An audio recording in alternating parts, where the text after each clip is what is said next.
Move on then to Israel. David, the news is not great. The news is not great. It's actually much better than, frankly, we had feared, though, because we're now more than 2 weeks in since the horrific attack of October 7. And the main ground war in Gaza has not yet been launched. So every day that passes is more time for some diplomacy, more time for something to be put in place to help the people of Gaza, and more time for cooler heads to prevail in Israel. But whether that's going to maintain for much longer, we're not so sure. BBC Reuters are reporting that Israel is mounting limited ground raids into Gaza. Hamas says it's engaged the attackers. The Israeli military reports that these raids were limited and went in overnight, and the airstrikes were also focusing on sites where Palestinian militants were assembling to attack any wider Israeli invasion. The invasion we're all hoping is not forthcoming. We have a couple of other examples of what's going on here. There's a lot happening. This is going to be a case of picking a few stories to give an indication of the nature of what's unfolding. So here we've got the Times of Israel reporting IDF and settlers allegedly bind, strip, beat, burn and urinate on 3 Palestinians in the West Bank. So this is a group of soldiers and settlers carried out a ruthless assault on 3 Palestinians who were essentially minding their own business in central West Bank last week, days after the Hamas group's terror attack on October 7. So we see here horrendous reprisals on people who have absolutely nothing to do with the original event. And then this takes us to what's happening in... Sorry, I would actually point out one other thing on that last story. These sorts of attacks, whichever side you sympathise with, have to be condemned without equivocation, right? It's not, this is bad, but look what the other side did, right? This is bad, and those men deserve justice, and those men deserve to be able to live safely in their homes. It's not but, it's and. And this is an important point that people on both sides are often forgetting. This takes us to Gaza. There was an attack on a compound of a church in which many people were sheltering. We have here the priest from the church speaking about what happened. Yesterday night, about 8 o'clock, the Israeli army hit the building of the Greek Orthodox Church in Gaza of St. Porphyrios. This building, it is the offices of the church, and it was inside in the building about 150 persons. So they hit it and they killed too many people. So in the ruins we try now to take out the killed people. We have a question. What for?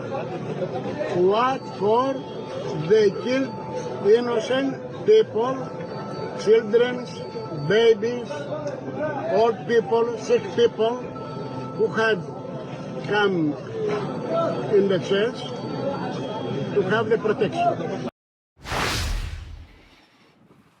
And that's an excellent question. This is one that actually that does need to be put to the Israeli authorities, the IDF. There's been a lot of concentration on the strike at the hospital, which was actually a rocket fired by a Palestinian terror organization. But that question needs an answer. And we also go finally in this section to the border with Lebanon, where there's also fighting going on. Nothing as intense, but it's still happening and it's very dangerous.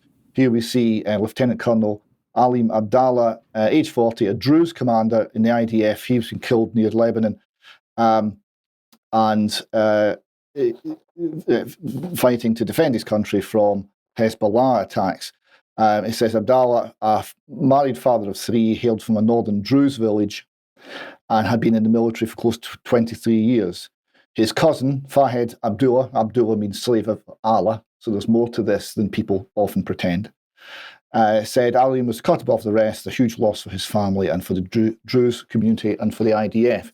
So we see here it's more complicated than people paint, and also the violence is spreading to at least some extent to the northern border with Lebanon. Also a threatening feature that suggests escalation could easily occur.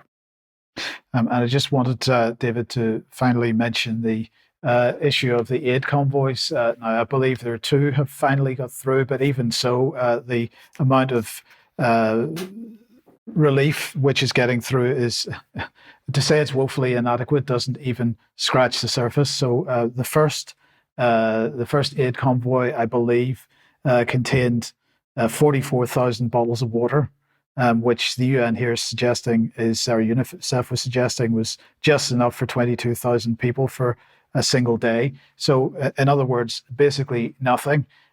So, this is definitely an area that needs to be addressed, and urgently. We'll come on to the issue of who's pushing for war and who's pushing for peace in a minute. But in the meantime, David, quite a lot of protests going on around the world. Sorry, this was Reuters. Global protests in support of Palestinians, rallies for hostages trapped in Gaza. 100,000 in London or so was what even the Israelis were admitting. Yes, there was very large protests in London and elsewhere, and all around the world in favour of the Palestinian cause. And there were protests of quite a different mood, generally speaking, the following day. Essentially a vigil for the people who are kidnapped and are currently being held by Hamas in Gaza. So we see here stills from both of those. The phrase "no justice, no peace" is not a peace rally, I would point out, and I feel that really is what it should have been. But obviously a lot of people who are attending these are there for peace.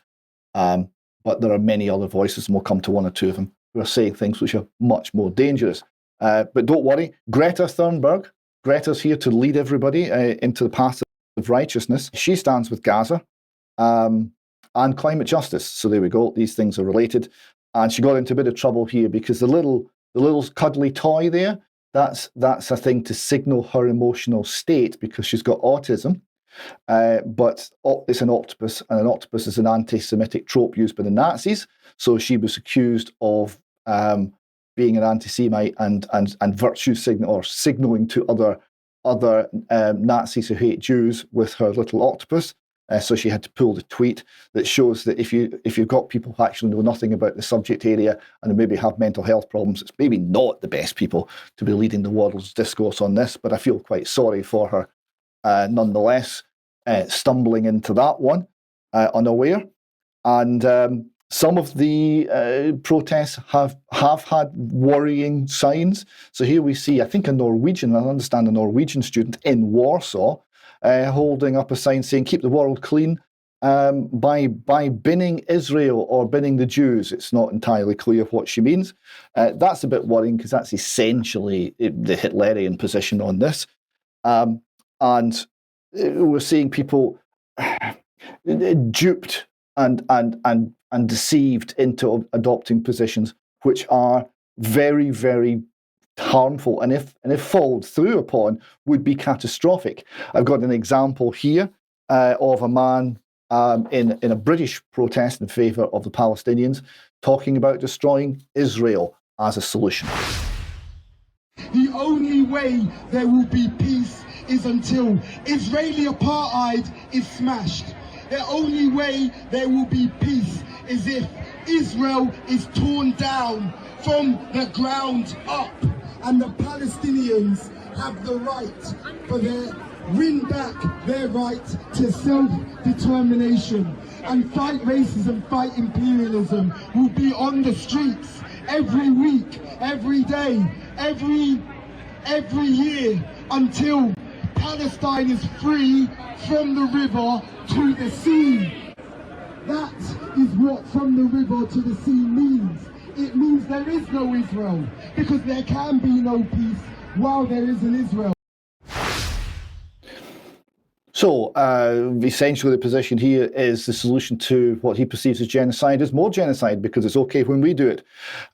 This is ignorant speaking. This is someone who has got an emotional reaction, which is understandable, but what he's advocating is horrendous and would, amongst other things, generate huge loss of life in the Palestinian population that he pretends to care for. People you would think would be more responsible, but apparently not. One more example of irresponsible.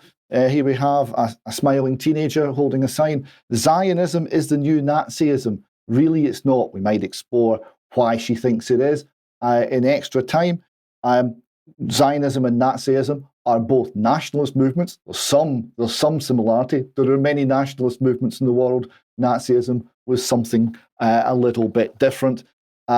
This is just trying to label people so that you can then dehumanize them enough so that you don't have to care about the outcome of anything that might happen to them. This is very dangerous as well, and is not the sort of peaceful approach, not the sort of concern for all the loss of life, not the concern for innocent loss of life, and not the search for peace that actually is what we need now and consistently in the future. Okay, and Mark,